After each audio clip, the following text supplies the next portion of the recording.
नमस्कार श्रीमान, क्या लगता है इस बार दिल्ली के जो मतदाता हैं, जिस तरीके से मतदाताओं के लिए तमाम राजनीतिक पार्टियों की तरफ से झोली भर भर के फ्री की घोषणाएं की गई हैं, लोकतंत्र बचाओ और लोकतंत्र को खरीदने की कोशिश की गई है। क्या लगता है कि आप मतदाता हैं, किधर की तरफ आपका मन जा रहा है, किन मुद्दों पर आप मतदान करना चाहते हैं इस बार? देखिए, सभी राजनीतिक पार्टियों ने या जो भी राष्ट्रीय राजनीतिक पार्टी है, सभी ने बड़ी बड़ी योजनाएं, बड़ी बड़ी घोषणाएं की हैं। कोई एक से बढ़कर एक, सब एक से बढ़कर एक योजना।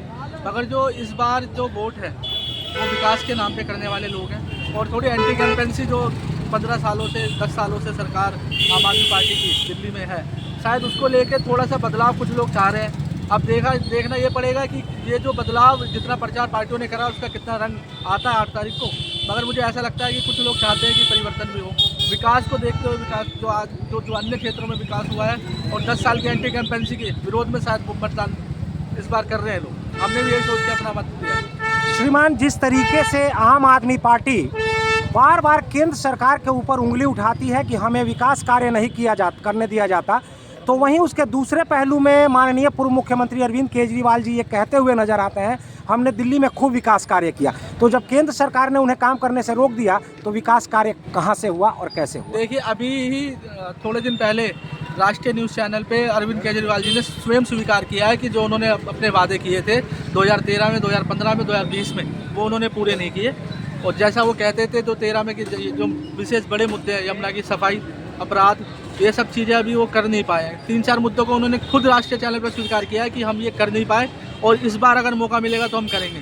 तो लोगों ने काफ़ी समय उनको दिया, चीज़ें नहीं वो कर पाए। अब ये जो कहने वाली बात है केंद्र, देखिए थोड़ा बहुत तो फ़र्क पड़ता है। अगर केंद्र में और राज्य में सरकार अलग अलग है तो फ़र्क पड़ता है, तो कुछ फ़ायदे भी होते हैं। जिस प्रकार अगर उनका ये कहना है कि उनको केंद्र ने काम नहीं करने दिया, कई जगह पर काम नहीं कर पाए, मगर कई राज्यों में आयुष्मान योजना के नाम पे भारतीय जनता पार्टी ने गरीब आदमियों के लिए बिना पैसों के इलाज की जो योजना है उसको केजरीवाल जी ने दिल्ली में लागू उन्होंने किया, जिससे कहीं जो निर्धन परिवार है, मिडिल क्लास परिवार है, और दिल्ली में सबसे ज़्यादा मिडिल क्लास परिवार रहता है, तो उन लोगों को योजना नहीं मिल पाई। तो ऐसा तो ये पक्ष और विपक्ष पे लगाने वाली बातें हैं। जो आदमी काम करना चाहता है उस पर कई रास्ते होते हैं। श्रीमान, जिस तरीके से दिल्ली की पूर्व मुख्यमंत्री के मरणोपरांत मैं ये बात आपसे जानने की कोशिश करूंगा, स्वर्गीय शीला दीक्षित के द्वारा जिस तरीके से दिल्ली के विकास को गति दी गई थी, क्या लगता है कि वर्तमान सरकार आम आदमी पार्टी उस गति को बरकरार रखने में कामयाब रही? देखिए, इसमें कोई दोहराई नहीं है कि कांग्रेस ने दिल्ली का विकास किया। शीला दीक्षित के समय में जो आज फ्लाईओवर आप देखते हैं, ये बहुत हद तक शीला दीक्षित की देन है। कांग्रेस ने काम किया निसंकोच, शीला जी ने बहुत काम किया और उन्हीं के नाम पे नई दिल्ली से अरविंद केजरीवाल के जो सामने उनके सुपुत्र पूर्व सांसद संदीप दीक्षित जी चुनाव लड़ रहे हैं और वो उस बात को कह भी रहे हैं। परंतु वो जो कांग्रेस ने काम किया, आम आदमी पार्टी 10 साल रहते हैं उनका 10% काम वो भी नहीं कर पाई। तो अगर वो तुलना किसी से भी करे तो भारतीय जनता पार्टी से तुलना करना तो खैर सूरज को दीपक दिखाने वाली बात होगी, उनकी तुलना तो कांग्रेस से भी नहीं की जा सकती। तो अरविंद केजरीवाल जी एक झूठ की राजनीति करते हैं, जिसको शायद अब कांग्रेस का कार्यकर्ता, भाजपा का कार्यकर्ता और स्वयं जो एक आम नागरिक है वो समझ चुका है। तो इस बार आप जो चुनाव देखेंगे वो बहुत त्रिकोणीय चुनाव है और कहीं ना कहीं अगर एक तरफा चुनाव नहीं होने वाला, जो जागरूक मतदाता है वो भेड़ चाल में नहीं चलने वाला, चाहे वो किसी भी कम्युनिटी से आता हो। और सबसे ज़्यादा सरकारी नौकरी वाले लोग, अभी बजट भी आया आपने देखा है, तो उसमें भी बजट में भी जो सबसे ज़्यादा अगर सरकारी नौकरी वाले लोग कहीं रहते हैं तो वो दिल्ली राज्य है पूरे भारत में। तो उसमें लगभग 12 लाख तक की जो मिडिल क्लास की सैलरी है उस पर इनकम टैक्स फ्री कर दिया गया है। ऐसी अनेकों योजनाएं सब पार्टियों ने दी है। तो इस बार विकास की राजनीति पर वोट होने वाला है, ना कि झूठे वादों पर। श्रीमान, एक आखिरी सवाल आपसे, आप जिस विधानसभा में इस समय खड़े हैं, कहीं ना कहीं यहाँ पर बहुजन समाज, दलित समाज के लोगों की संख्या ज़्यादा है और आप देख रहे होंगे कि दिल्ली में एक नई पार्टी आज आगाज़ की है, यहाँ पर आज़ाद समाज पार्टी। तो चंद्रशेखर आज़ाद की बढ़ती हुई लोकप्रियता, जिस तरीके से वो इस विधानसभा में जहाँ भी गुजर रहे थे उनके पीछे एक जन सैलाब गुजर रहा था, तो क्या लगता है कि उनके इस लोकप्रियता की वजह से कौन सी राजनीतिक पार्टी के वोट बैंक पर सेंधमारी हो सकती है? देखिए, चंद्रशेखर आज़ाद जी जहाँ से गुजर रहे थे उनके पीछे जनाधार था, केवल और केवल इस कारण था कि वो नेता नहीं है, वो एक सेलिब्रिटी बन चुके हैं।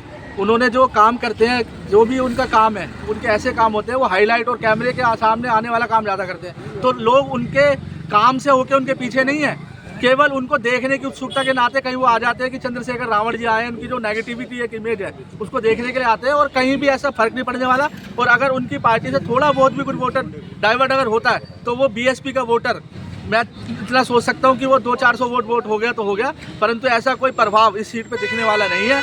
ये आपको 8 तारीख को बिल्कुल निष्पक्ष दिख जाएगा और मेरा ऐसा अनुमान है अगर वो 3000 वोट भी ले आई है पार्टी तो भी बहुत बड़ी बात होगी। तो इसका कोई बहुत प्रभाव नहीं है और एक उत्साह है, लोग देखते हैं उनकी तरफ। और थोड़ा मुस्लिम समाज और दलित समाज थोड़ा हो सकता है उनकी तरफ एक निगाह रखता हूँ, क्योंकि जहाँ अभी एक नई लोकसभा का निर्माण उत्तर प्रदेश में नगीना का हुआ था, जहाँ से काफ़ी बड़ी संख्या में मुस्लिम समाज ने भी उनका साथ दिया, जिससे वो संसद में पहुँचे कि वो उनकी बात रखेंगे। तो इस नाते जब वो आते हैं तो उत्सुकता होती है देखने की। परंतु दिल्ली की राजनीति में आज़ाद समाज पार्टी का कोई जनाधार नहीं है, कोई बेस नहीं है, कोई धरती पे कुछ नहीं है इनका। तो केवल और केवल वो एकमात्र सारे में घूम फिर के एक रिजर्व आरक्षित सीट है, आरक्षित लोग रहते हैं, लोग जागरूक नहीं है तो यहाँ वो आ जाते हैं और जहाँ भी रिजर्व में वहाँ चले जाते होंगे तो लोग उनको देखने के लिए इकट्ठा हो जाते हैं। जो लोग वो घूम रहे हैं या जितने कार्यकर्ता उनके पास है, इस बात को मैं स्वयं गारंटी के साथ कह सकता हूँ, उतनी वोट भी उनको अगर पड़ जाए तो वो भी बहुत बड़ी बात हो। चलिए धन्यवाद श्रीमान। क्या लगता है किन मुद्दों पर मतदान करेंगे इस बार आप? ये मुद्दा तो सफाई, बेरोजगारी और अपने स्थिति पे अच्छी मुद्दा तो दिल्ली में इस बार किसकी सरकार देखना पसंद करेंगे आप? सरकार आपकी व्यक्तिगत राय? तो झाड़ू की होनी चाहिए देखा जाए, लेकिन कांग्रेस इस बार बहुत ज़्यादा जोर लगा रही है। विधानसभा चुनाव 2025 में कहीं ना कहीं कांग्रेस ने अपने अस्तित्व को खो दिया है इस समय। और क्या लगता है कि कांग्रेस इस बार 2025 के विधानसभा में अपने अस्तित्व को दोबारा वापस पा रही है? सर बहुत मुश्किल है इस टाइम, कांग्रेस का तो कोई मुझे नाम नहीं है इस टाइम। कांग्रेस का नाम भारतीय जनता पार्टी कहीं दिखाई देती है आपको? हाँ है, टक्कर में है, लेकिन टक्कर दोनों की है, आम आदमी पार्टी की और बीजेपी की टक्कर है इस टाइम। चलिए धन्यवाद श्रीमान।